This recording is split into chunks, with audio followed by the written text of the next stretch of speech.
We now continue with more of the Mark Milton Show with The Smash on 590 The Fan and 590thefan.com.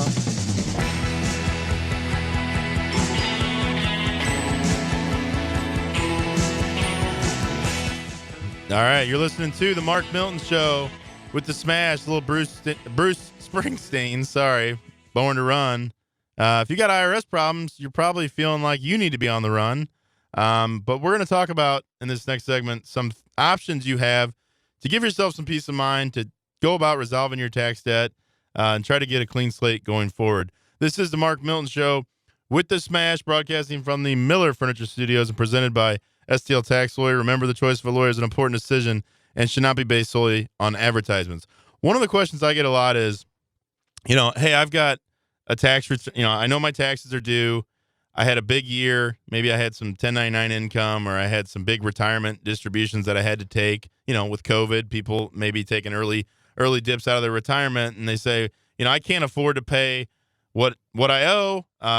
So I think I'm better off just not filing my tax return.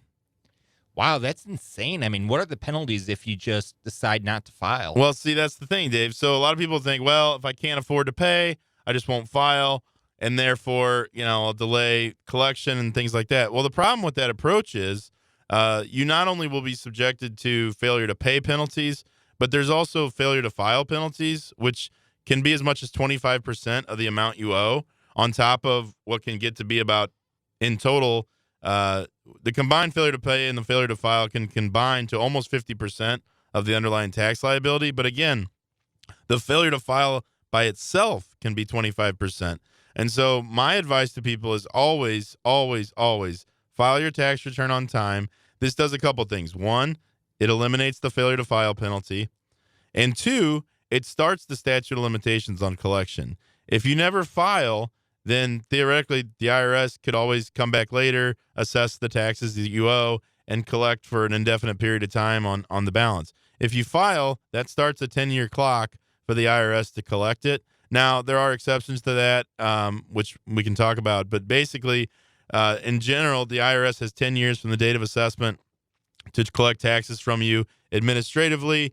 If they're not able to do it within 10 years, sometimes they can refer the case to the Department of Justice to reduce the assessment to judgment, which is something I used to handle when I was a trial attorney for the Department of Justice.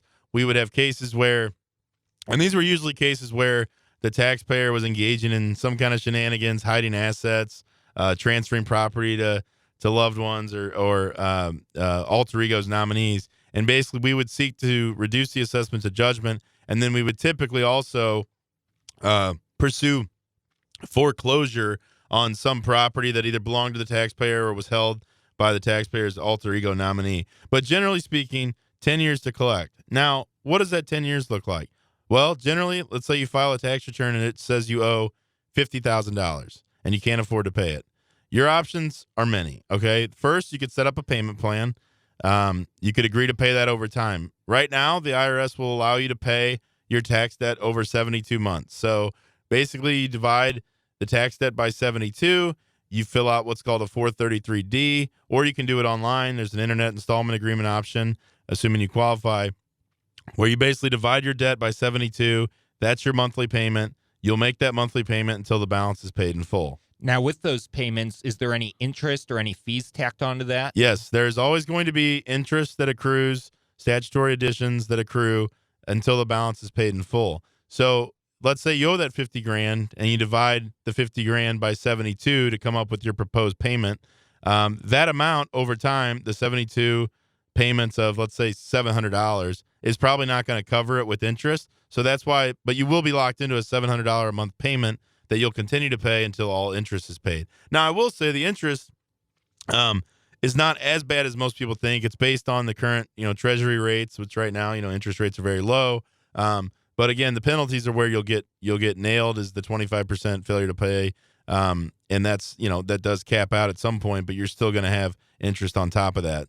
Another thing to consider, maybe you did it. Maybe this is a one-off. Maybe this is the first time that you've owed taxes and you couldn't afford to pay it. Well, the IRS has a program. It's called the First Time Abatement Program, and if you can show that you had for 3 prior years always filed your taxes on time and always paid on time, they will forgive penalties one time. That's why they call it first-time abatement. So you can contact the IRS, and they will abate the failure to pay penalty, failure to file penalty one time for you. So that's another option. That's another option would be an offer in compromise. So that's what you hear about. You see it on TV, you hear about it on the radio, where people say, oh, like I contacted XYZ, they settled my tax debt for pennies on the dollar. It's really not that simple, but there is a process by which you can apply to have your IRS debt basically forgiven up to a certain amount. And what that means is you're offering a certain lump sum amount of money to compromise the remainder of your liability. So let's say you owe 50 grand. You really aren't making much income. You have no assets. There's really nothing for the IRS to collect from in the near future. But let's say you have, $20,000 sitting in a retirement account. Well, the IRS would consider an offer in compromise for you to liquidate that retirement account. So you might net, after paying taxes and early withdrawal penalties, you might net 15 grand out of that account, but you use that money to offer the IRS to settle your 50 grand in debt. It's a very detailed process. There's a lengthy application that has to be completed. Obviously want to be 100% truthful and disclosing all of your assets, all of your income. But there is a mechanism by which you can settle your tax debt for less than what you owe. But generally, if you've got significant equity in your house, if you're making money, significant money beyond what the IRS will allow you for your living expenses, then a payment plan is probably going to be your best option. Now, obviously, it's a worst-case scenario where you have to set something up with the IRS. So let's say I just want to avoid it. What are some easy ways I can maximize my deductions, maybe some deductions that I may not know about that are right out there for the taking? Well, for individuals, who are not self-employed, who are not, business owners, the amount of deductions available to them has really been reduced since the new tax law at the end of 2017. If you're getting a W-2 and your taxes are being withheld from your pay, your employer reimburses you for all of your expenses, or they should, for any business expenses. The only way to really deduct anything would be on the Schedule A, and the Schedule A is where you itemize deductions. Now, with the new tax law, they've increased the standard deduction dramatically. So that's now over $24,000, whereas it used to be about $12,000 for married couples. And so your itemized deductions have to be pretty significant to make a difference. And those are things like medical expenses, which are also subject to minimums. So not every dollar of your medical expenses is deductible. It has to be a very significant amount of medical expenses to even begin to matter. Home interest, mortgage interest is still deductible. State and local property taxes, state and local income taxes, or even sales taxes for that matter, are deductible, but they're capped at $10,000 now. It used to be these high income tax states like New York, California, Illinois, their citizens would get to write off a huge chunk of their state income taxes that they paid, and now that's capped at 10 grand. So it's made a big difference. Things you can do beyond just deductions, though. Here are a couple options. One, if you want to save taxes right now, making sure you're fully funding your 401k plan at work, traditional IRAs are good options. I'm of the mindset that if you can put money in a Roth IRA right now, there's no better time to do that, because I've said it many times on the show that tax rates will never be lower than they are now. And so it's a really good idea to take advantage of a Roth IRA, which allows your money to grow tax-free. You don't get a deduction now, right? So it's post-tax money. But the money you put into a Roth IRA grows tax-free, and then when you take it out at retirement, you take it out tax-free. Versus 401k and your traditional IRAs, those are tax-deferred accounts. So when you put money into those, you're getting a write-off now, or you're getting a reduction in your taxable income.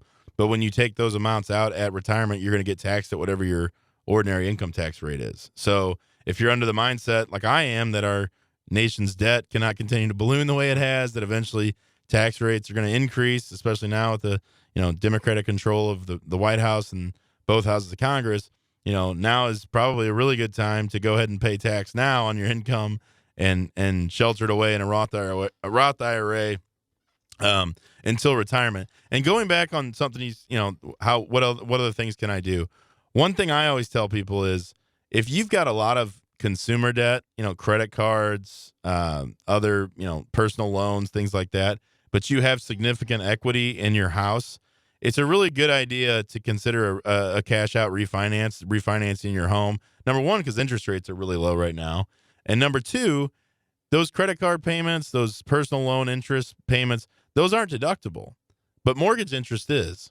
So if there's a way that you can consolidate your debt through a mortgage refinance, it's a really good idea. And fortunately, we have a sponsor, Andy Newbold, with First Bank, who does just that sort of thing. He does mortgage refinances for people, and we hope you'll give him a shot at your business. And he can give you the details on what it takes to qualify for a cash out refinance. But right now is a really great time to consider that because, like I said, not only can you save on taxes by paying off mortgage interest as opposed to credit card interest, but you can also probably reduce your mortgage interest payments like my wife and I did several months ago when we refinanced and got a much lower interest rate because of where things are right now. So definitely, if you're in the market for a home refinance, I encourage you to check out Andy Newbold with First Banks. You can call Andy anytime on his cell phone, and you can also email him. His cell phone number is 314-660-2223. He has a Facebook page, Andy Newbold. You can check him out on Facebook. You can also email him at andy.newbold@firstbanks.com. And just dropping a sponsor there was pretty savvy, wasn't it, Dave? Oh, you're an absolute broadcast professional. Smash is going to hear this segment. He's getting a little rest right now, but he's going to hear this segment. He is going to be so proud of you, he won't believe it. No, he won't. And another thing you can do as a business owner is go out to eat. With the new tax law changes that they made under the Trump administration as part of COVID relief, you can now deduct 100% of business meals. So what does that mean, Dave? Rosalitas. I could go for some great maybe fajitas, quesadillas, and wash it down with an ice cold margarita or two. Absolutely. Take someone, take a client, take a business colleague, talk some business, write off the 100% of the meal as a business expense now that we've got the ability to do that. And you can find out more about Rosalitas at rosalitascantina.com.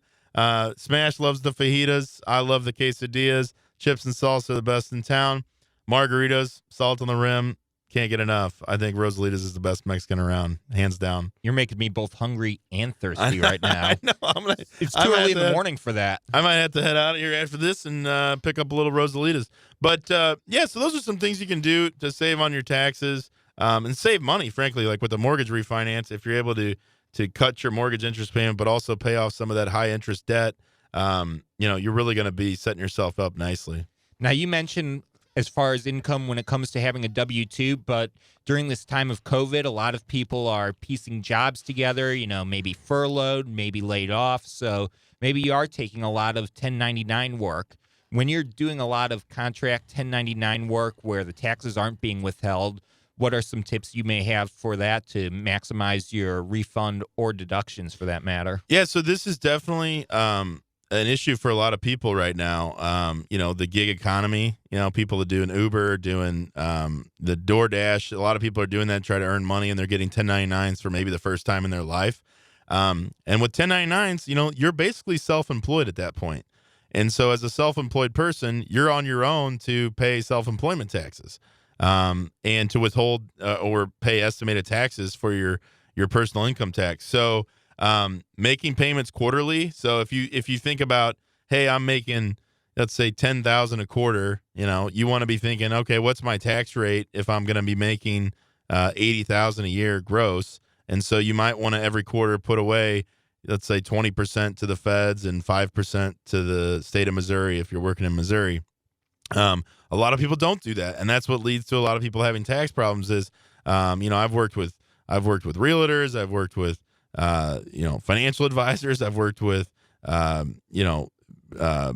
commercial real estate agents. I mean, people who get 1099 income, whether it be from commissions or whatever, it can be pretty appealing to get that big check or to get that money and use it for living expenses or use it to pay down other debts, all the while you're accruing tax liabilities. And so the best thing to do is really get in the habit of making quarterly estimated payments. And so those are due.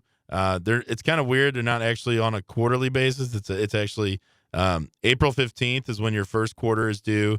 June 15th is when technically the second quarter is due, even though that's not as long of a period. September 15th, and then January 15th is when the last quarter of the current tax year is due. So you definitely want to make sure you're, mindful of the fact that you're going to owe taxes on the money that you're receiving as 1099 income because you're not having anything withheld. And I've always said, I think if everyone was 1099 and had to make their payments on their own, first of all, our tax system would collapse because we rely so heavily on employers withholding taxes from their people, because a lot of people wouldn't have the wherewithal to think, oh, I got to make estimated tax payments, and people would fall behind, and it would be a real nightmare. But it becomes more real, I think, when you're self-employed or 1099, when you actually have to make payments, right, to the IRS. Oh, absolutely. Versus it just being withheld from your pay, and you kind of never really think about it. It's just you kind of look at your net take home. You don't think about all the taxes you're paying throughout the year.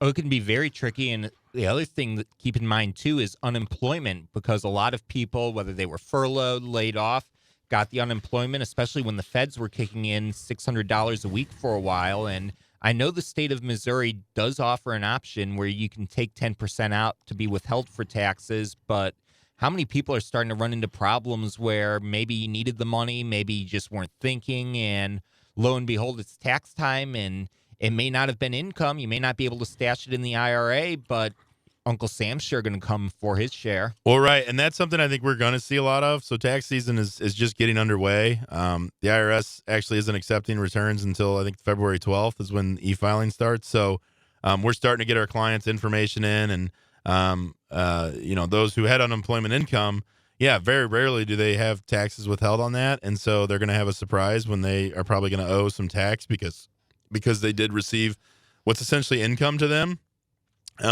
So it's going to be a real issue, I think, for a lot of people who got unemployment benefits, not realizing they owe taxes on it. Another thing I would just say about 1099 income, it also presents an opportunity for people, because as a 1099 worker, you would generally complete a Schedule C on your tax return, and that Schedule C versus being a W-2 employee still allows you the ability to deduct a lot of business expenses. So as a gig worker, if you're driving Uber or doing Uber, DoorDash, I mean, you're able to deduct mileage. You could actually take, in lieu of mileage, you could do actual vehicle expenses.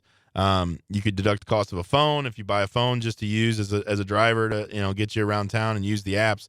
So that's one thing I will say. One of the advantages of being 1099 versus W-2 is you do have the ability to deduct a lot more in the way of business expenses, home office. If you got a space that you use for your home office, that could be deductible.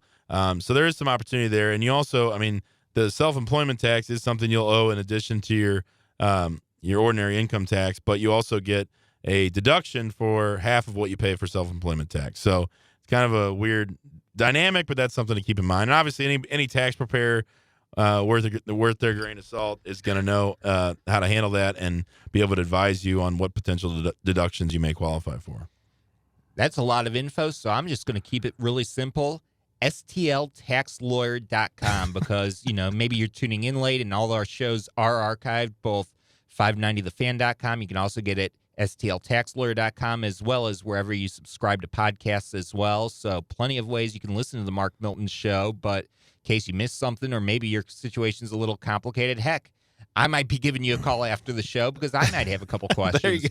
There you go. Well, we always welcome the calls, and we do handle tax resolution work for people, but we also, pride ourselves in helping everyday people navigate our ever increasingly complex tax system. It's not going to get easier. Even this year, you had the stimulus payments. That's something that has to be reported now on tax returns because the fact that it was structured as a refundable tax credit. So the fun never ends. I feel like the last 4 years, we've had so many changes in the tax code, and now you hear Congress and the White House gearing up to do more, to change it yet again. And so it can be frustrating, but it's also, an opportunity for us to help people with their tax situation. So we appreciate everyone listening to the Mark Milton Show with the Smash. Looking forward to having Smash back in the studio next week after his battle with COVID. He sounds great. I'm glad to hear he's doing well. Family's doing well on my end. Very grateful.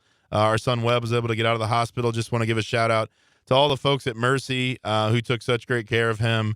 Unbelievable. The NICU there, just phenomenal people. Just so grateful for everything we got there. So now the real big question.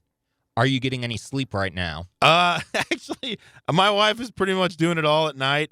We got a good system where I might get up and change the diaper and then give him back to her to feed. But he's sleeping like a champ right now. Hopefully it sticks. But he was early, so I think part of it is he still feels like he's in the womb where they do sleep quite a bit. But he's been really pretty easygoing as far as, like I said, eating, sleeping, pooping. That's pretty much what he does. Managing the other two kids and the dog is another thing altogether.